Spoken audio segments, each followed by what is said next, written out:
Your kids are coming home for the holidays. How can you handle them? Find out next on Keeping Kids Healthy.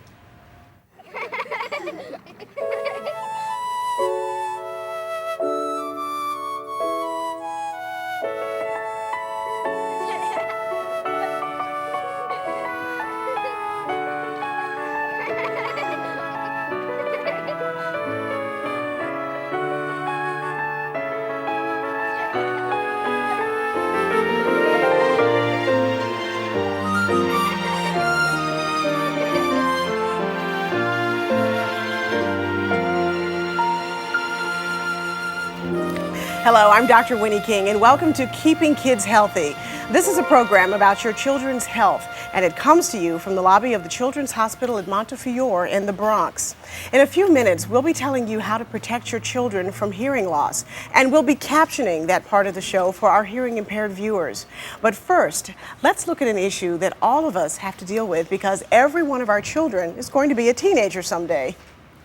The reality is a lot of our kids will leave home to go to college. So what happens when it's time for Junior to come home for the holidays? Mixed emotions. You're happy to see him, but how has he changed? And how will the rules of the house change? College sophomore Sarah Martin and her parents started finding out the answers last year, and I think you'll be interested to hear what happened. When we left her after orientation, my husband and I were both in tears, and she was like, "See ya." Freshman year away at college is a major learning experience for the student and the parent. For the Martin family, this was especially true when Sarah came home for the first time. The first time I went out, I came home at like 12, but then the second night I went out, I didn't come home until like 3. Coming in late is tough because I feel I have to stay up. She had to understand that at school I would come home 5 in the morning. It didn't really matter. But I'm not there. I'm not cooking for her. I'm not, seeing her in the morning. Then, of course, there was the nose ring. I walk up to the stoop and I'm like, "Hey, Mom," and she's like, "What's that in your nose?" Yeah, I couldn't even hug her. It's kind of like a reflection of my parenting. It's pretty much I don't want my family to be subjected to it. For dinner, you're sitting down to dinner, I took it out because you have to compromise somewhere. That's how my mom wants me to look. The transition has been tough for Sarah in other ways, like knowing which place to call home. It was kind of weird to come back to my old room, that it isn't really my home base anymore. It's my old room. I know it's tough for her because she's kind of in between two worlds right now. It's a transition for Sarah's mom, too. I'll walk in here and just, miss her. She's not there. She's not in the bed. She's not in the room. She's no longer the little girl. She's a young woman with her own ideas and her own life to look forward to, and that's really what being a parent is all about, is to eventually let them go. And, hope that you did a good enough job. And who knows, there may be some more changes the next time Sarah comes back to the house and to her drafting table in the living room. I'd like to see it in the basement. And we're joined by Sarah and her mom, Antoinette. They're here with us right here in the studio today, and we're going to be talking more about Sarah's bed and if it's going to be going anywhere. And we're also joined by Dr. Ronnie Cohen-Sandler, and she's a psychologist who specializes in parenting adolescents. And she has a book out that I think you'll find fascinating. It's called Trust Me, Mom, Everyone Else is Going. It's the new rules for mothering adolescent girls, and thank you all for being here. And I should point out, though, Ronnie, that there's a chapter in your book about letting go. Right, which is a tough one, and you should know because you've got a teenage daughter yourself who's a sophomore in college. Absolutely, it's very tough. Well, what are the big issues that parents are facing when it comes to their kids coming home from school? Well, you think you've done all the preparation, at least you think in your head you've done it, and then that first school vacation is such a huge adjustment. Your child comes home and he or she's been away and trying to forge their independence and their identity, and they come home and maybe it's not as obvious as a nose ring, but there's some real changes to be dealt with, and it's hard. It is hard. Well, it was pretty clear, Antoinette, that the nose ring was a problem. It was probably. Did you have any idea that she had done this? I knew about a couple hours beforehand because she had emailed me. Oh, she emailed you. So she didn't want to just walk in the door with this Right. nose ring. She was giving you a little heads up so that you would be a little bit prepared.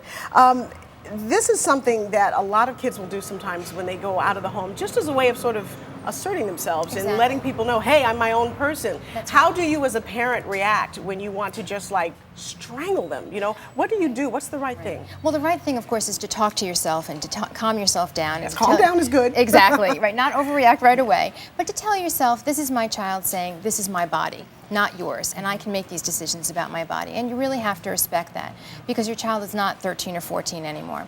And so I think it's important to respect your child's choice, even if you say, I'm not comfortable with it or I don't like that, you're respecting it.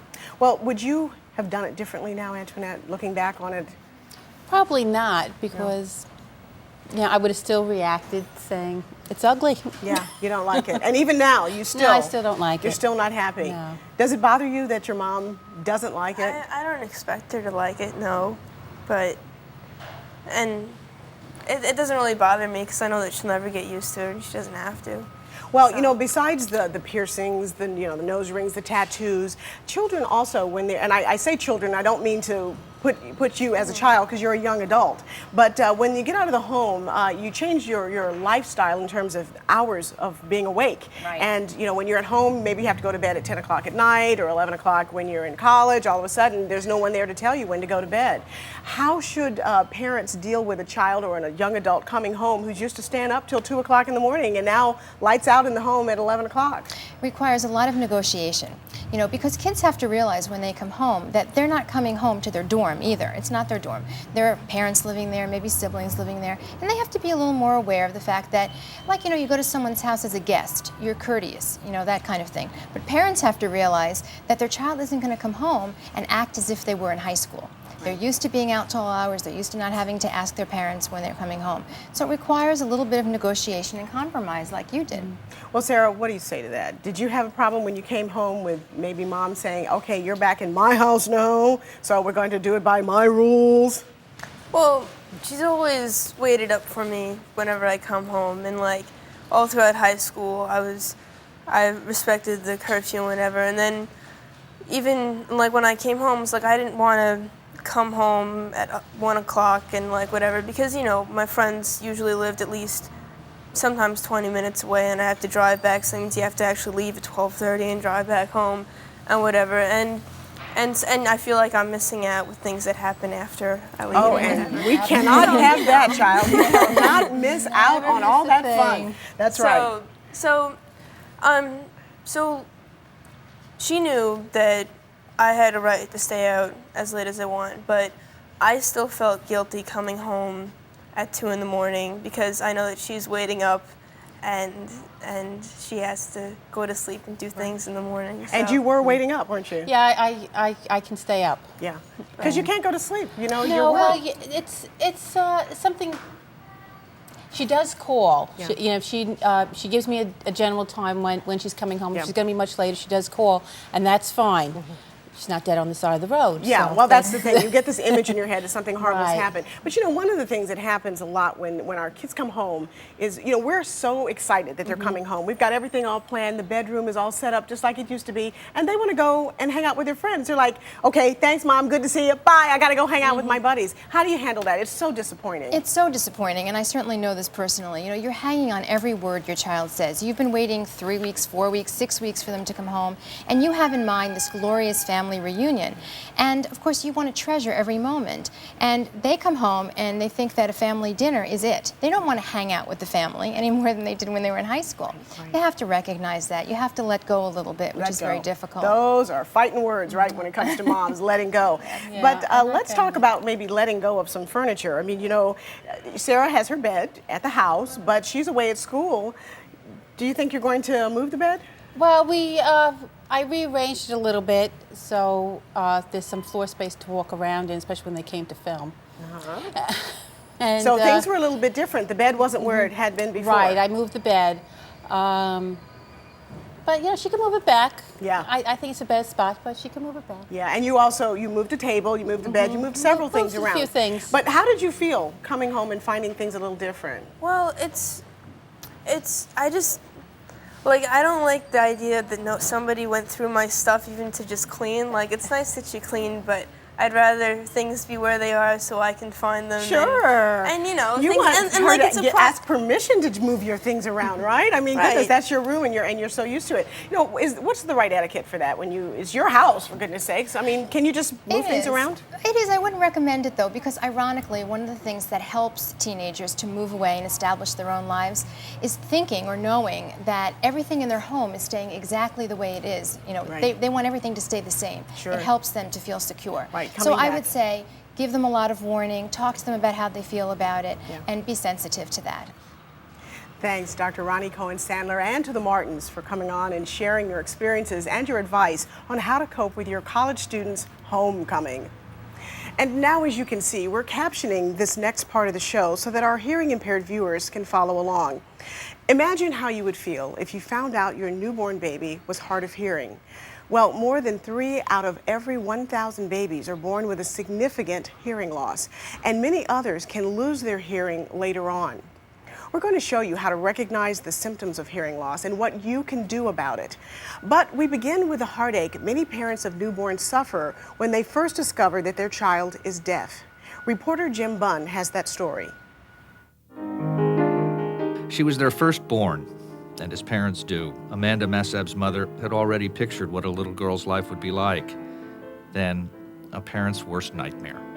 I started thinking that something was wrong with her hearing very, very early, like say 2 weeks, because I was vacuuming in the living room and wasn't waking her up or anything. You cry. You cry. You mourn the child that you thought you had, a normal, healthy hearing child, and then is she going to be able to be an independent child? Will she always need our help? You just wonder, like, what her future is going to bring. Here you go. Jamie Curtis knows that uncertainty all too well. But she also knows she was lucky. Her son Evan was given a hearing test right after he was born. Quickly, she began the journey. First to the pediatrician, then to an audiologist, whose tests showed that even though Evan was profoundly deaf, a device called a cochlear implant would enable him to hear again. Oh, you know, who else do we need? Bricks. Those were bricks. Bricks. Guess what I brought you today? We do lots of work, and that's with AV therapy. It's completely a family effort. I mean, he could never be where he is today if we all didn't work with him. Everybody. I mean, even his oldest brother works really hard with him. Did you know that a lot of parents, they don't know. A lot of kids go undiagnosed for a long time. That's why they have the newborn screening now, which is wonderful. Ophelia and Chris Lee know the benefits of hearing tests for newborns, too. Their daughter Emma was found to have a mild hearing loss.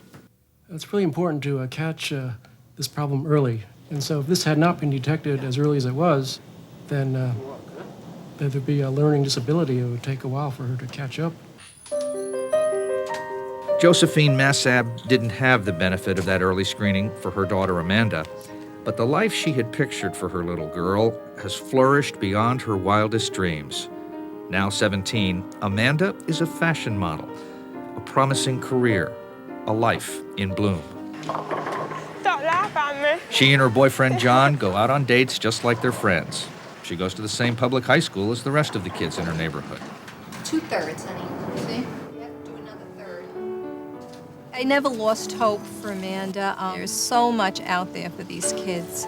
There's so much help. There's absolutely no reason why they can't grow to be, productive and wonderful human beings. I mean, I just can't say enough about not losing the hope. And here to help us understand more about hearing loss are Dr. Lewis Cooper, and he's the president of the American Academy of Pediatrics, and Dr. Lori Hannon, who is the director of audiology at the League for the Hard of Hearing in New York City. And welcome both of you to the show. We're so glad to have such esteemed guests here on the show. I want to start with you, Lewis. Why is it so important that we screen children early for hearing loss?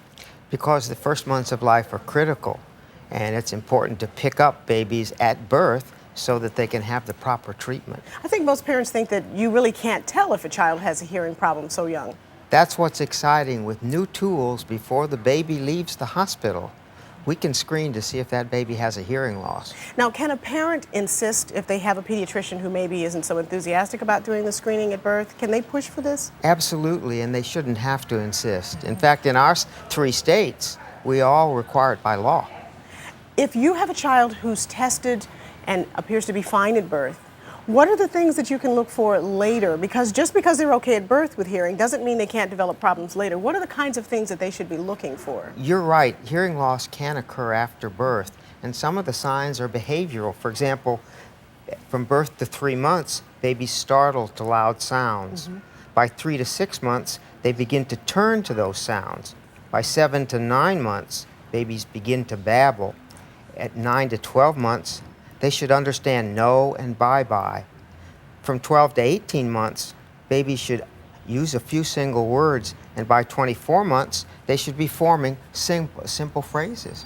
You know, this is so important for parents to understand that there are these milestones that children can go through. And just in case you missed any of those, we're going to be giving you some websites at the end of the show where you can find them, because it's important to have a sense of where your child should be. Because, you know, in a family of 3 kids, every child is different. And so it's important to know when a child should be paying attention, when they shouldn't be paying attention, and then finding out when you need to intervene early. And Lori, you are someone who is on the other side of that intervention. Do most of the children that you see come to you from pediatricians? Many of them do. Some parents also, you know, self-refer them to they us. just realize something is not quite right. Well, let's back up and talk about how one goes to you. How do we get to you? Louis, what's the first step if you have a parent who's very concerned about their child's hearing? Listen to the parent. It's important for parents to trust their own instincts too. And if the doctor's dismissive, insist. Yeah. And if that doesn't move them, find another pediatrician. Yeah. There have been cases where the parent just picks up on it and the pediatrician in a very short office visit just doesn't get enough information to make the right decision. And parents, if you're a little intimidated by the pediatrician, you may not realize that you can push for this and get what you need for your child. And the pediatrician is your partner. Yeah. And treat your pediatrician as your partner. Well, okay, Lori, you're the next step, okay? We've got a child that we suspect very strongly has a hearing problem. They come to you. They're frightened. Their parents are very concerned. What do you do? How do you evaluate these children? Well, what our job as an audiologist is to really diagnose, first of all, whether or not there really is a hearing loss, then how much of a hearing loss and what part of the ear is affected, which will help us determine what the treatment should be and what the next steps are. For very, very young babies, under 6 months, we're relying on tests that are more physiological, that the babies don't need to cooperate for. Right. For older babies, there are really methods that we can use with their behavior where we can very accurately diagnose the hearing loss. And there really are some early intervention programs out there to help cover the cost of hearing aids and all of these other things for children between 1 and 3. Is that right? Right, actually between birth and 3. It's a federal program. Each state runs things slightly differently, but you are entitled to the evaluations and to the follow-up treatment that the baby needs. Okay, good enough, because the first thing you think of is who's going to pay for this? How is it possibly going to be covered by my insurance? You know, what do I need to do? How do you find out about these programs if you have a child that maybe needs a hearing aid? Well, hopefully, as Dr. Cooper suggested, you have a pediatrician who's a partner, and a pediatrician can tell you about early intervention.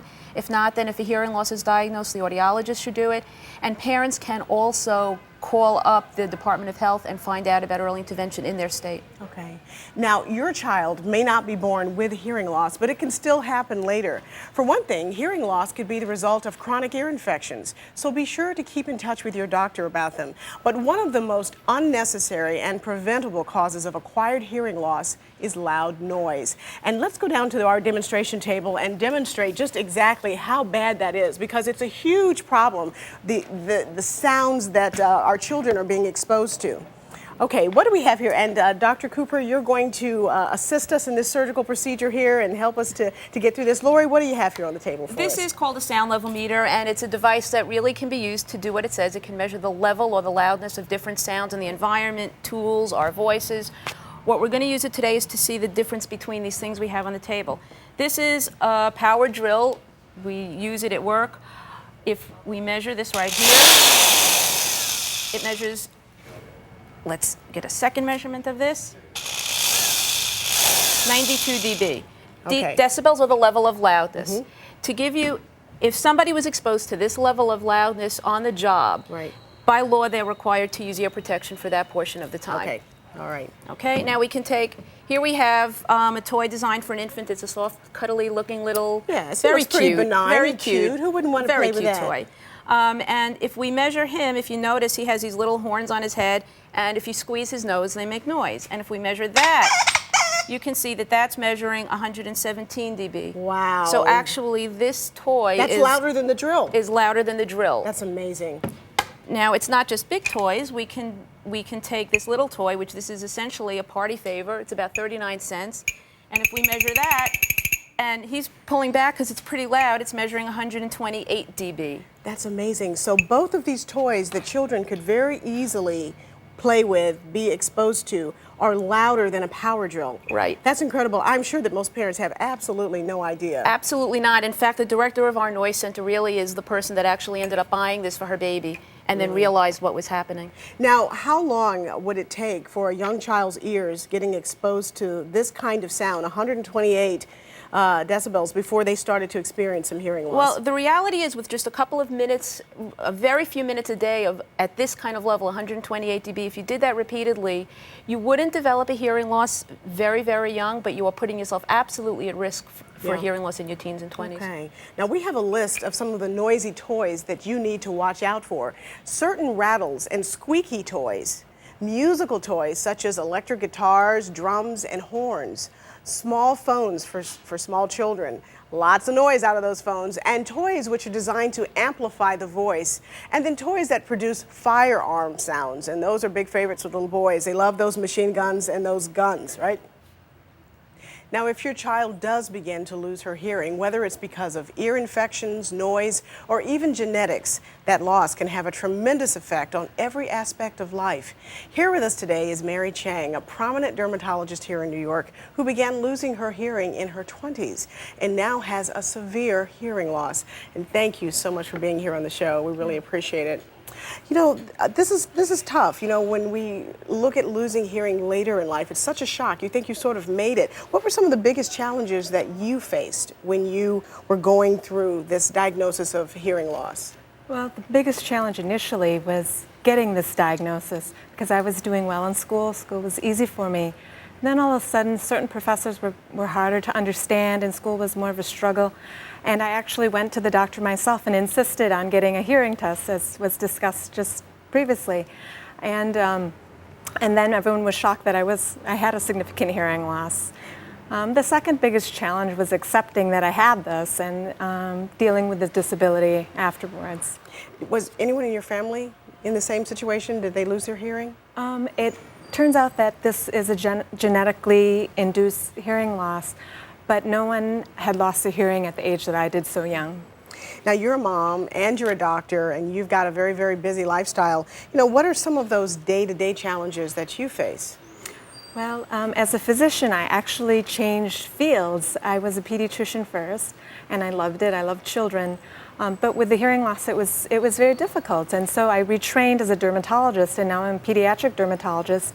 And it's wonderful. I get to use my eyes instead of my ears to practice medicine. So that worked out for me.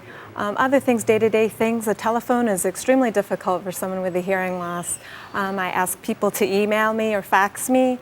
Sometimes I use voice carryover, which is a way to use an operator to type the message so I could read it on the phone, things like that. And captioning on the television is really important, which is why we have it today for people to see.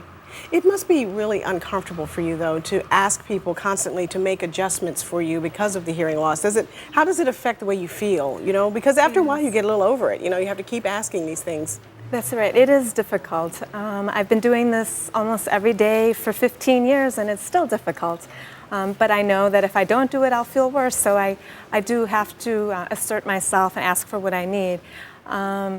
But it's tough. Yeah, I would think that as a young woman, it would affect your self-esteem somewhat, you know, to sort of feel like you're different and that people have to do special things for you because of the hearing loss. And I know that there are people watching that are in that situation too. How did you deal with that? How did you keep your self-esteem intact? Well, it's true. It's hard, and nobody wants to feel different, and no one wants to seem that they're weaker, especially if you're a teenager. I think that it's important to remind oneself or remind your child, if your child has a disability, that they deserve to hear every single thing that their teacher has to say, and they deserve to hear the specials of the day that the waiter might say at a noisy restaurant that's difficult to hear. And to remind them that they're worth all of this, and everyone needs to know about it. It's fine. That's so well said. Thanks so much, Mary. Now, for more information on hearing loss, contact the League for the Hard of Hearing. Their number is 1-888-NOISE-88, or their website is lhh.org. And you can also contact the American Speech Language Hearing Association, and their number is 1-800-638-8255, or their website is asha.org. And I want to thank all of our guests for being here. Thank you for joining us, and we'll see you next time on Keeping Kids Healthy.